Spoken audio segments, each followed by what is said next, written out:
চিনিকে পাওয়া যাচ্ছে না কেন? এভাবে এখানে দাঁড়িয়ে থেকে না কোনো লাভ নেই, নিচে গিয়ে দেখতে হবে কি হচ্ছে। এবার জোর করেই নিজেকে বিয়ে বাড়ির ওই হই হুল্লোড়ে সামিল করে নিতে হবে।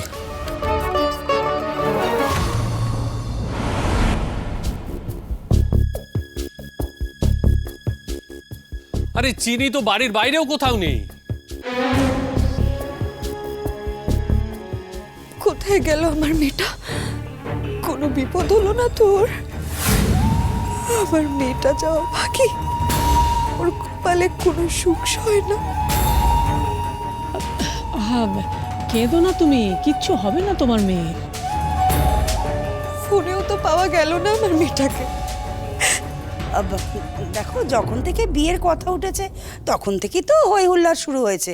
হয়তো ফোনে চার্জ দিতে ভুলে গেছে। তুমি আর ওইসব নিয়ে টেনশন করো না।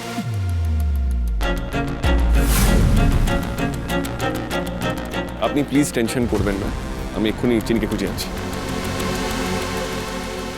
আরে এই তো চিনি। কোথায় গেছিলে তুমি? এই যে মেয়ে, কাল তো তোমার বিয়ে নাকি? আজকে বাড়িতে কত কিছু হচ্ছে বলতো, আর তুই কাউকে কিছু না বলে বাড়ি থেকে চলে গেলি। তুই ঠিক আছিস তো? আরে বাবা, গেছো তো গেছো, ফোনটা পর্যন্ত বন্ধ করে রেখেছো। চিনি, কি হয়েছিল চিনি? কোনো বিপদ হয়নি তো? কেন? কোনো বিপদ হওয়ার কথা ছিল বুঝি?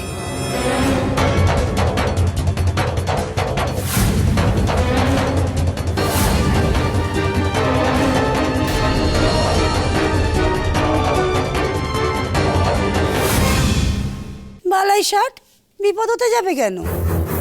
ওরকম কথা বলতে নেই চিনি, এমনিতেই আমাদের বাড়ির উপর দিয়ে একের পর এক নানা রকম ঘটনা ঘটছে। আমি তো মুখে আনিনি, পিসি আনলেন। না, আসলে তোমাকে তো কেউ ফোনে পাচ্ছিল না, তাই আমাদের সকলের খুব চিন্তা হচ্ছিল। আপনাদের এত ভালো মিষ্টি ব্যবহারে তো আমার অভ্যেস নেই, তাই আমারও কিরম একটা আশঙ্কা হলো, তাই কথাটা বললাম আর কি। সব কেমন নতুন নতুন লাগছে আমার।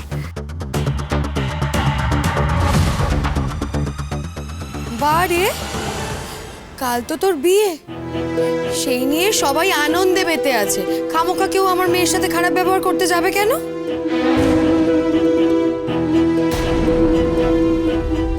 আচ্ছা চিনি, তুমি আমাকে একটা কথা বলো, তুমি কোথায় গেছিলে? এই যে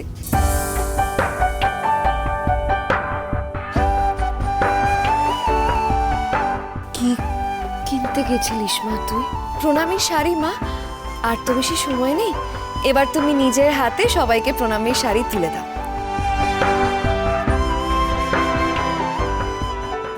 সত্যি তো, এ কথা তো আমার মাথায় আসেনি রে মা।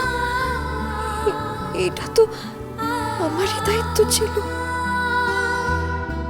ওয়াও, নতুন শাড়ি! এই চিনি, দেখি দেখি দেখি তুমি কি। না না না, এখন না, এখন না, এখন সারপ্রাইজ থাক।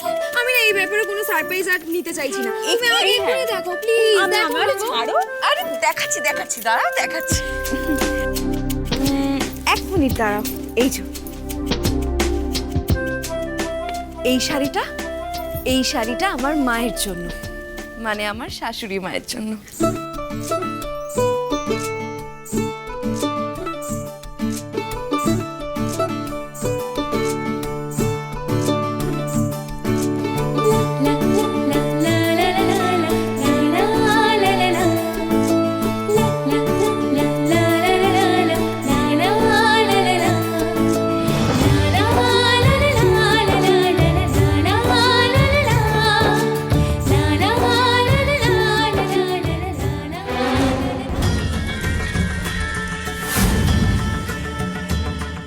সকলের সঙ্গে এই আনন্দটা আমার করার কথা ছিল দ্রোণ এইভাবে আমাকে দেখবে, কিন্তু তুমি আমার সেই আনন্দ কেড়ে নিয়েছো।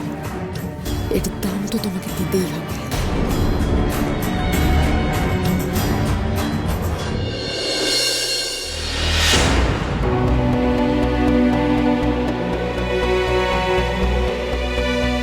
চিনি, প্রণামী শাড়ির গল্পটা খুব ভালো দিয়েছো, কিন্তু আমি সত্যি সত্যি জানি তুমি মিথ্যে কথা বলছো।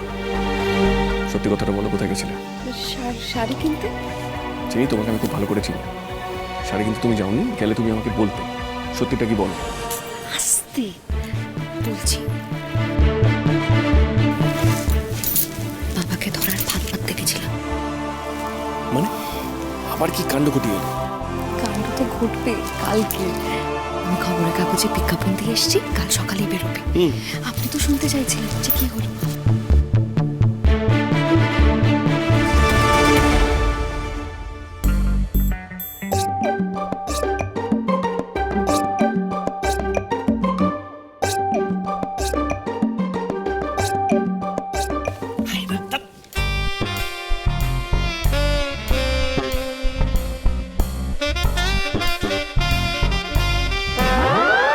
এই এই এই এত কি রে তোদের, কিসের এত প্রেম? হ্যাঁ না, নতুন নতুন বিয়ে হচ্ছে বুঝতে পারছি, এটা হতেই পারে, কিন্তু এটা তো দ্বিতীয়বার।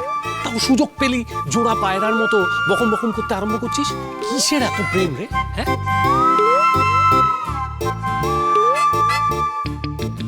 এই যে চিনি, শোন, নিজেদের মধ্যে গুজগুজটা এবার বন্ধ করতো।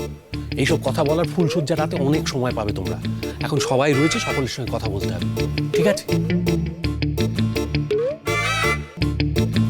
কি বলবো আমি? আরে বলবি কেন, গাইবি। আমরা সকলে মিলে ঠিক করেছি অন্তাক্ষরী খেলবো। মেয়েদের দলের লিডার তুই, আর ছেলেদের দলের লিডার আমাদের দ্রোণ।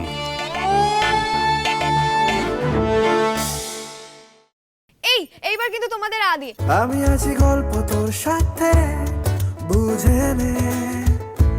আমি আছি বৃষ্টি মাঝরাতে, ভিজে নে। র দিয়ে এবার তোমরা সবাই র দিয়ে করো।